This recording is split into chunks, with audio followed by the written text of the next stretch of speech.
भी साहिब जी द्वारा आज्ञा हुई है। परम पूज्य श्री साहिब जी, अर्चनीय वंदनीय संत समाज, सत्संग प्रेमी भक्त सज्जनों एवं भक्तिमती माताओं, मुझे भी साहिब जी द्वारा आज्ञा मिली है। सो आज्ञा पालन हेतु आप सबके बीच कुछ देर निवेदन प्रस्तुत है।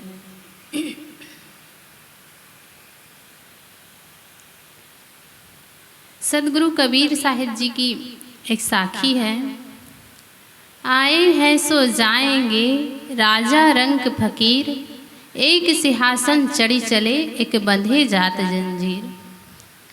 सदगुरु कबीर साहिब जी कहते हैं कि इस संसार में जिसने जन्म लिया है उसका इस संसार से जाना निश्चय है।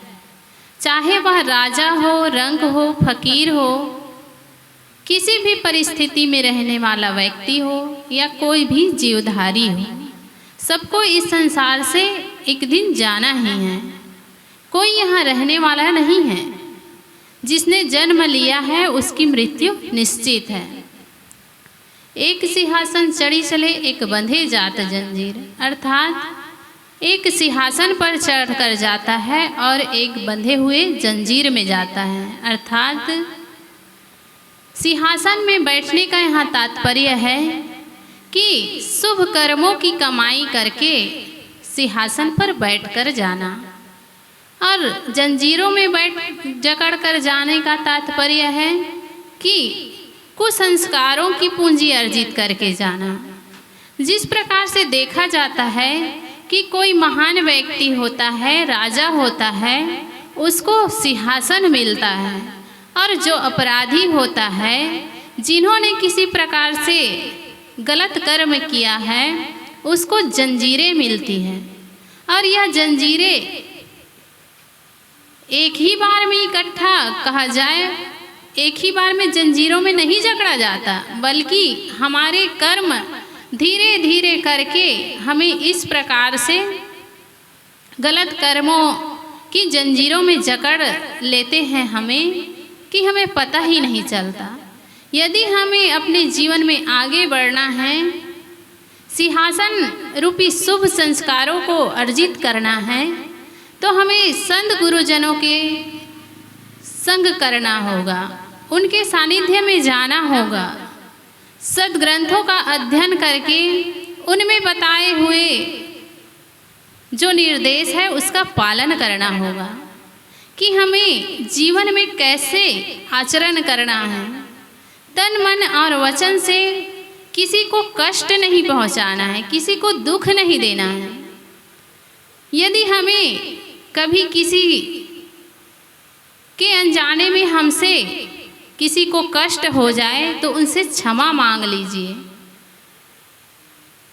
अहंकार में डूबे ना रहकर उनसे क्षमा याचना करिए, और जितना हो सके अपने आप को इतना नियंत्रण रखें अपने आप पर कि दूसरों को अपने तरफ से कभी कष्ट ना हो सके। अब कोई सोचे कि आपके अच्छे कर्मों के कारण भी उन्हें दुख हो रहा है तो उनकी समस्या है, उसमें आप कुछ नहीं कर सकते, क्योंकि लोगों को ये धारणा होती है कि किसी के सुख में तो सुखी नहीं होते, बल्कि उनके सुख में वो दुखी होते हैं। उनको लगता है कि ये व्यक्ति सुखी है तो इनको सुख क्यों मिल रहा है। जितना व्यक्ति अपने दुख में दुखी नहीं होता, उतना दूसरे के खुशी को और शांतिपूर्वक जीवन को देखकर दुखी होता है। ऐसा क्यों है? ऐसा इसलिए है कि हमारे जो मनोमस्तिष्क में अज्ञानता भरी हुई है, और वह अज्ञानता जो है साधु गुरु के सानिध्य में ना जाकर हमारा जीवन अंधकारमय रहता है। हम अज्ञान में इतना डूबे रहते हैं कि हमें पता ही नहीं चलता कि हम क्या कर रहे हैं, और धीरे धीरे इतना गलत कर्म हमसे होता जाता है कि एक दिन हम इस संसार से जब विदा होने वाले रहते हैं, तब हमारे पास केवल पछतावा के अलावा कुछ नहीं बचता है।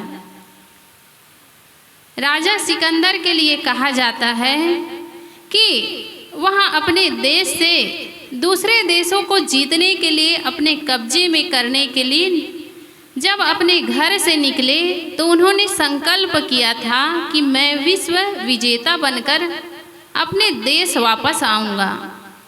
लेकिन हुआ क्या, उनकी क्रूरता, उनकी गलत व्यवहार के कारण धीरे धीरे वह विश्व विजय तो नहीं हो पाया, लेकिन अपने ही देशवासियों के नज़रों में गिर गया। उनके ही सैनिक उनसे जी चुराते थे, उनसे इतना डरते थे, इतना भयभीत होते थे कि उन्हें अपना राजा स्वीकार करना मुश्किल हो जाता था। क्योंकि राजा तो ऐसा होना चाहिए जिसे देखकर व्यक्ति हर्षित हो जाए। उनका मन कितना भी दुखी रहे, लेकिन अपने राजा को देखकर उन्हें एक ऊर्जा मिले कि हमारा राजा इतना अच्छा है, इतना दयावान है, तो हमें हमारे देश में किसी भी प्रकार से कोई दिक्कत नहीं होगी, कोई समस्या नहीं होगी। लेकिन सिकंदर उस भांति का राजा नहीं था। इस कारण से जब वो मृत्यु शैया पर था तो वहाँ लोगों से कहने लगा, राजवैद्यों से कहने लगा कि यदि तुम लोग मुझे एक दिन का समय दे दो, मेरी मृत्यु को एक दिन के लिए रोक दो, तो मैं तुम्हें अपने जीते हुए आधा राज्य को दे दूंगा। लेकिन राजवैद्यों ने कहा, मृत्यु पर हमारी कोई नियंत्रण नहीं है, हम इसे रोक नहीं सकते। फिर राजा सिकंदर कहते हैं, मुझे 1 घंटे का समय दे दीजिए, मैं 1 घंटा जीवित रहकर अपने इन किए हुए गलत कार्यों का पश्चाताप करना चाहता हूँ। लेकिन समय का फेर देखिए, मौत किसी के द्वारा रुकने वाली नहीं।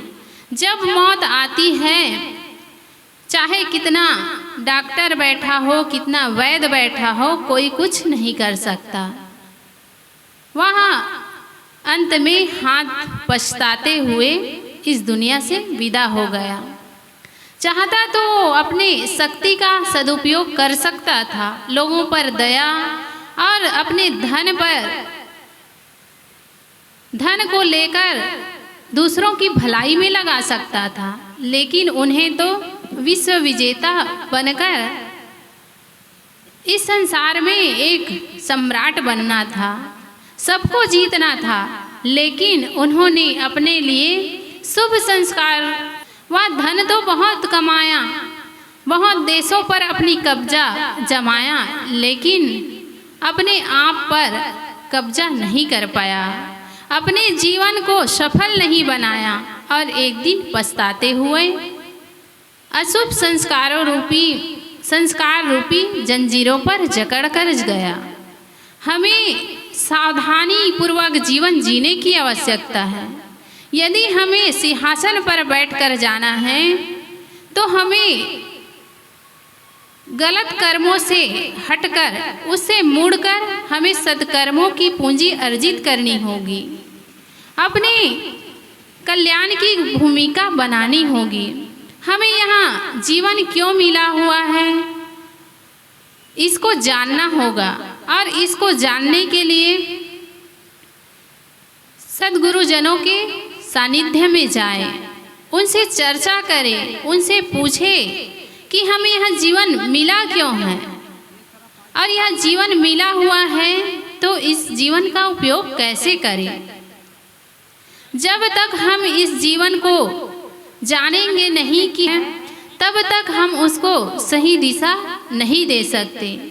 यदि जीवन में आगे बढ़ना है, कल्याण की ओर अग्रसर होना है, तो हमें जितना हो सके शुभ कर्मों की पूंजी अर्जित करनी होगी।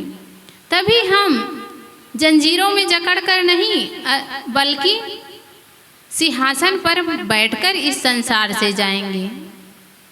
इस संसार में जिसने भी जन्म लिया है उसकी मृत्यु निश्चय है, तो क्यों ना हम इस जीवन के रहते रहते अपना काम कर जाए, अपने साथ साथ दूसरों का भी काम हम कर सके, ऐसे अपने आप को बना ले, तभी हमारा यह मानव जीवन लेना सार्थक होगा।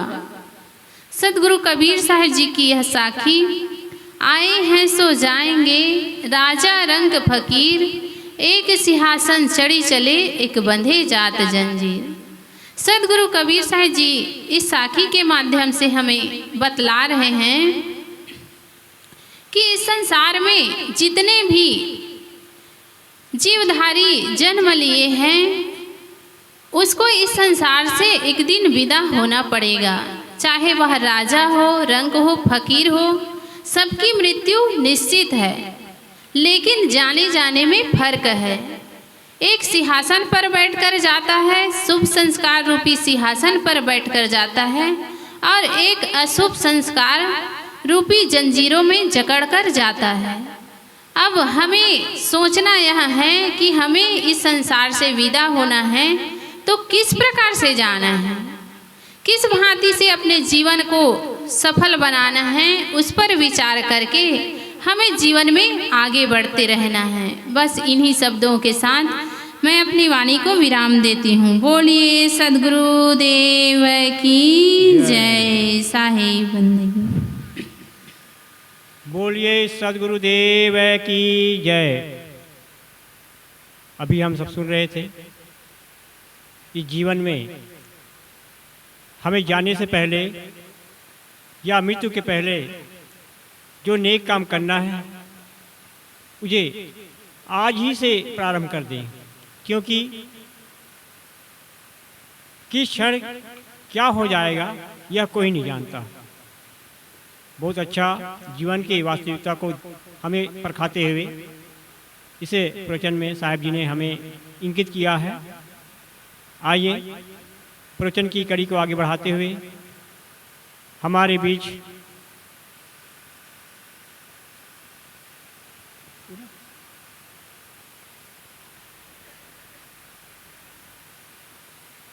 साध्वी स्वर्णा साहब जी उपस्थित हो चुके हैं। उनका अमृत विचार हम सभी श्रवण करने। स्वामी साहब जी, साध्वी स्वर्णा साहब जी।